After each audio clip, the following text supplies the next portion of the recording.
Just imagine, মনে করো এখন সালটা 2038। তুমি পড়াশোনা করে এখন অনেকটাই প্রতিষ্ঠিত। এবার তোমার স্বপ্ন পূরণের সময়। সবার প্রথমে তুমি তোমার প্রিয় মানুষটাকে দেখতে সাউথ কোরিয়া যেতে চাও। তোমার পরিবারও তোমাকে পারমিশন দিয়েছে। কিছুদিন পরে পাসপোর্ট তোমার হাতে। তুমি বিশ্বাসই করতে পারছো না যে তুমি সত্যিই কোরিয়া যাচ্ছ। তার কিছুদিন পরে তোমার ফ্লাইট হয়ে গেছে। তুমি এখন প্লেনে বসে আছো। তোমার মনে অনেক স্বপ্ন, অনেক অনেক স্বপ্ন নিয়ে তুমি যাচ্ছ। কিছু ঘন্টা পরে তুমি ফাইনালি সাউথ কোরিয়া চলে আসো। তারপরে তুমি তাকে পাগলের মতো খুঁজতে থাকো, কিন্তু তুমি তাকে খুঁজে পাও না।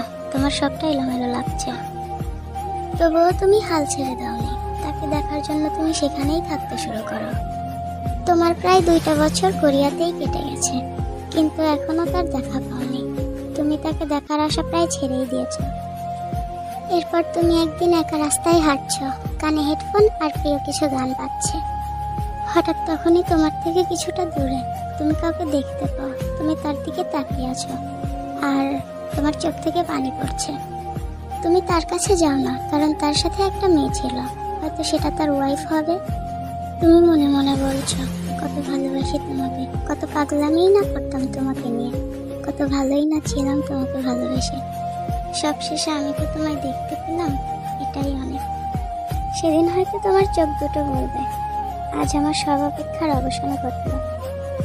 হ্যাঁ, আর মীরা, আমরা হয়তো একদিন ঠিকই প্রতিষ্ঠিত হব। আমাদের ফ্যামিলি থেকেও পারমিশন দেবে সেখানে যাওয়ার জন্য। কিন্তু তখন হয়তো এই বিটিএস নামক কোনো ব্যান্ড থাকবে না। তারা ব্যস্ত হয়ে পড়বে তাদের ফ্যামিলি নিয়ে।